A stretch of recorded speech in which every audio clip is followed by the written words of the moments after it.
देख रहे हैं एमएनएस न्यूज। आइए देखते हैं आज की खास खबरें। 14 साल के बेटे के शव को कंधे पर लेकर 25 किलोमीटर चले माता पिता। मिन्नतें करने पर भी ना मिला एम्बुलेंस। अस्पताल प्रशासन की मानवता किस कदर खत्म हो चुकी है, इसका अंदाजा इस मार्मिक तस्वीर को देखकर लगाया जा सकता है। यूपी के प्रयागराज में एक पिता बेबस होकर अपने बेटे के शव को कंधे पर लादकर 25 किलोमीटर पैदल चला।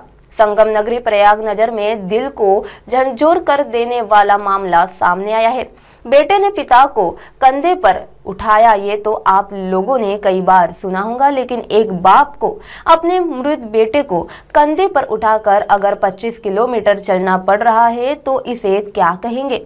ऐसी तस्वीर आने पर सबसे बड़ा सवाल तो यही खड़ा होता है कि क्या अधिकारी और मंत्रियों के सारे निरीक्षण सिर्फ दिखावा मात्र है।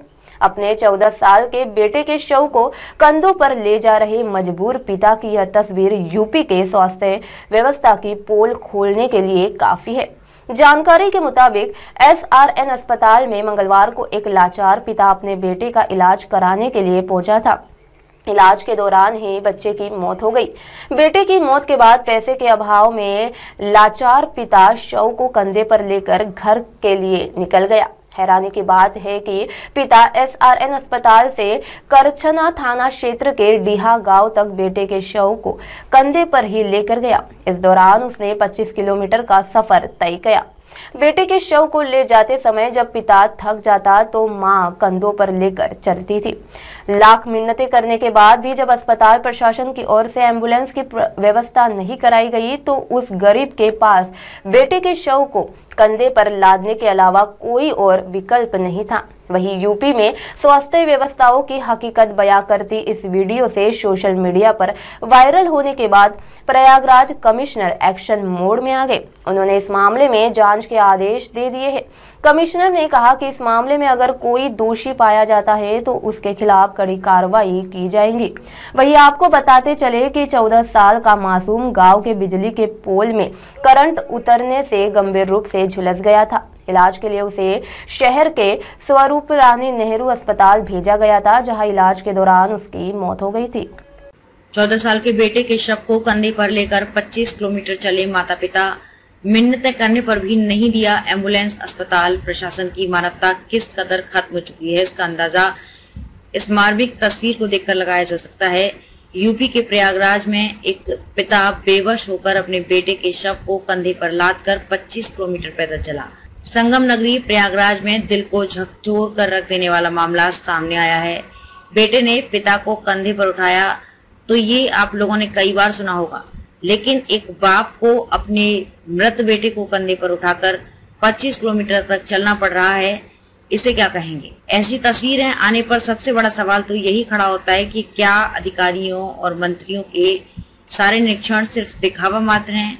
अपने 14 साल के बेटे के शव को कंधों पर ले जा रहे मजदूर पिता की ये तस्वीर पूरी यूपी के लिए स्वास्थ्य व्यवस्था की पोल खोलने के लिए काफी है। जानकारी के मुताबिक एसआरएन अस्पताल में मंगलवार को एक लाचार पिता अपने बेटे का इलाज कराने के लिए पहुंचा था। इलाज के दौरान ही बच्चे की मौत हो गई। बेटे की मौत के बाद पैसे के अभाव में लाचार पिता शव को कंधे पर लेकर घर से निकल गया। हैरानी की बात है कि पिता एसआरएन अस्पताल में करछना थाना क्षेत्र के डीहा गांव तक बेटे के शव को कंधे पर लेकर गया। इस दौरान उसने 25 किलोमीटर का सफर तय किया। बेटे के शव को ले जाते समय जब पिता थक जाता तो मां कंधे पर लेकर चलती थी। लाख मिन्नतें करने के बाद भी अस्पताल प्रशासन की ओर से एम्बुलेंस की व्यवस्था नहीं कराई गई है तो उस गरीब के पास बेटे के शव को कंधे पर लादने के अलावा कोई और विकल्प नहीं था। वहीं यूपी में तो स्वास्थ्य व्यवस्था की हकीकत बयां करती इस वीडियो से सोशल मीडिया पर वायरल होने के बाद प्रयागराज कमिश्नर एक्शन मोड में आ गई। उन्होंने कहा कि इस मामले में जांच के आदेश दिए गए हैं। कमिश्नर ने कहा कि इस मामले में अगर कोई दोषी पाया जाता है तो उसके खिलाफ कड़ी से कड़ी कार्रवाई की जाएगी। वहीं आपको बताते चलें कि 14 साल का मासूम गांव के ही बिजली पोल में करंट उतरने से गंभीर रूप से झुलस गया था। इलाज के लिए उसे शहर के स्वरूप रानी नेहरू अस्पताल भेजा गया, जहां इलाज के दौरान उसकी मौत हो गई। अब आप हमारे चैनल को आपके मोबाइल पर भी देख सकते हैं। मोबाइल ऐप पर देखने के लिए प्ले स्टोर से MNS news TV app download करें। Insta, link, Twitter, Hike, Koo, Facebook और कई सोशल मीडिया के प्लेटफॉर्म पर हमारा चैनल उपलब्ध है। आप इसे यूट्यूब पर भी देख सकते हैं। आप हमारे चैनल को लाइव भी देख सकते हैं www.mnsnewstv.com पर। फिलहाल दर्शकों, वक्त हो चला है एक ब्रेक का। ब्रेक से लौटने के बाद देश दुनिया की तमाम खबरें देखने के लिए बने रहे MNS न्यूज के साथ। नमस्कार।